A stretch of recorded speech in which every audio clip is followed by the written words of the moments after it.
ये कहानी है रामायण की, जब मेघनाथ और लक्ष्मण में युद्ध चल रहा था और बहुत भयंकर युद्ध चल रहे थे। कई दिन वो युद्ध चला और युद्ध का अंतिम दिन था। अब मेघनाथ अलग साधनाएं कर रहा था दिव्यास्त्रों के लिए, उसका पहले से बहुत सारे दिव्यास्त्र थे। और यहाँ लक्ष्मण सुबह सुबह जगे, जिस दिन युद्ध था, अंतिम युद्ध, और जगने के बाद रामचंद्र जी से आशीर्वाद लेने के लिए गए। रामचंद्र जी ध्यान कर रहे थे, ध्यान से उठे और आशीर्वाद लिया। तो रामचंद्र जी ने कोई आशीर्वाद नहीं दिया, शांत हो गए और केवल लक्ष्मण से बोले, जाओ ये भिक्षा का पात्र लो और जो भी तुम्हें पहला व्यक्ति मिले उससे भिक्षा लेकर आओ और फिर बात करते हैं। अब सब लोग बहुत आश्चर्य में आ गए, इतना निर्णायक युद्ध होने वाला है, मेघनाथ से युद्ध होने वाला है। मेघनाथ जिसके आधार पर रावण बहुत गर्व अनुभव कर, जो आज तक कोई युद्ध नहीं हारा, और ये क्या कर रहे हैं रामचंद्र जी। लेकिन लक्ष्मण जी तो बात को मानना था, बड़े भाई की बात थी।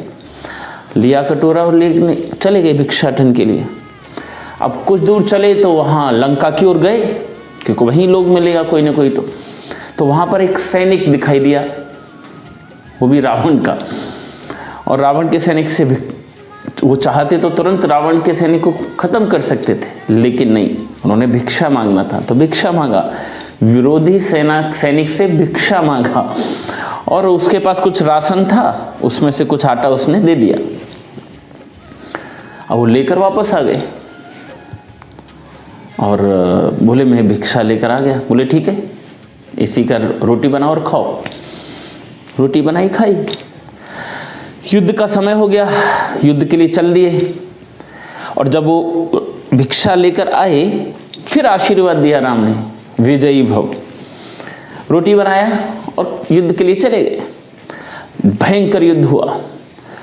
मेघनाथ ने उस युद्ध में सारे जो उसके पास दिव्यास्त्र थे, ब्रह्मास्त्र, पाशुपतास्त्र, सारे शस्त्रों का यूज किया उसने। ब्रह्मास्त्र जब छोड़ा उसने तो लक्ष्मण बिल्कुल विचलित नहीं हुए और नमस्कार किया हाथ जोड़कर, और ब्रह्मास्त्र वापस चला गया। पाशुपत शास्त्र का जब उन्होंने, मेघनाथ ने जब छोड़ा तो फिर विनम्रता से मुस्कुरा के प्रणाम किया और वो वापस चला गया।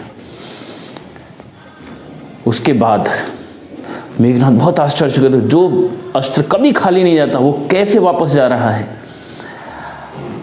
अब लक्ष्मण ने क्या किया, एक सामान्य सा बाण निकाला, राम का स्मरण किया और छोड़ दिया, और मेघनाथ का सिर धड़ से अलग हो गया और मेघनाथ का अंत हो गया।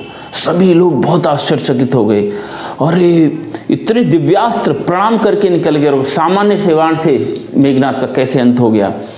शाम को वापस आए युद्ध के बाद, हनुमान जी से नहीं रहा गया। हनुमान जी ने पूछा कि आपने भिक्षाटन के लिए क्यों भेजा, पहले तो मुझे आप ये बताइए, आपने आशीर्वाद क्यों नहीं दिया।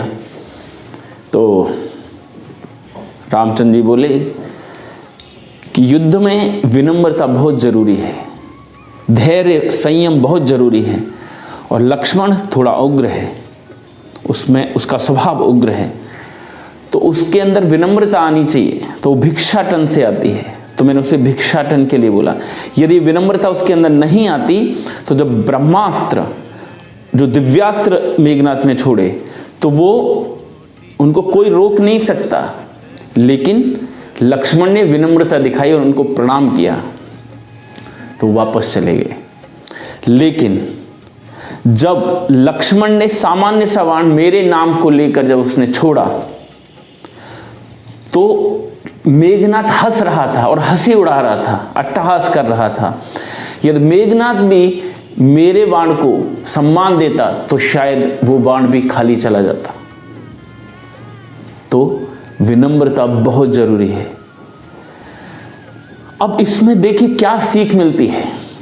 जिस समय शत्रु है और सामने अस्त्र शस्त्र चल रहे हैं, उस समय भी आपको धैर्य और संयम और विनम्रता का परिचय देंगे तो जरूर आप जिंदगी की बहुत बड़ी बड़ी लड़ाइयों में जीत कर खड़े होंगे। और बड़ी बड़ी चुनौतियां जो आती हैं, जो आपको तहस नहस करने आती हैं, तो वह विनम्रता और धैर्य और संयम के साथ रहेंगे तो आपको छूती हुई निकल जाएंगी और आपका अनिष्ट नहीं कर पाएंगी। एक चीज़, और जो इस कहानी से मुझे बहुत ज़बरदस्त चीज़ लगी जब मैं ये कहानी पढ़ रहा था, कि युद्ध का समय है और रामचंद्र जी फिर भी ध्यान कर रहे हैं सुबह। देखिए कैसा माहौल है, जहाँ चारों ओर कोई मर रहा है, जान पर बनी है, कुछ समय बाद कौन बचेगा कौन नहीं बचेगा, हार जीत जान की दांव पर लगी है, प्रतिष्ठा दांव पर लगी है, लेकिन उस समय भी संयत होकर ध्यान कर रहे हैं राम। इसलिए राम राम थे, इसलिए राम राम थे। आज हम जीवन के इस युद्ध में, जीवन में ऊपर नीचे हो रहा है, खूब कोलाहल है, लेकिन उसमें हम ध्यान नहीं करते। तो यदि हम ध्यान करेंगे तो स्थिर रहेंगे, स्थिर रहेंगे तो जीवन में हम जीवन का जो संघर्ष है उस संघर्ष में मजबूती के साथ खड़े रहेंगे और जीत कर उभर कर विजेता की तरह बाहर आएंगे। ऐसी सीख हमें लेना चाहिए इस कहानी से। और ये सीख यदि आपको अच्छी लगी तो इसको शेयर करना बिल्कुल मत भूलिएगा। और ये कहानी आप सुनते हैं, प्यार देते हैं, उसके लिए दिल की गहराइयों से धन्यवाद। Thank you very much.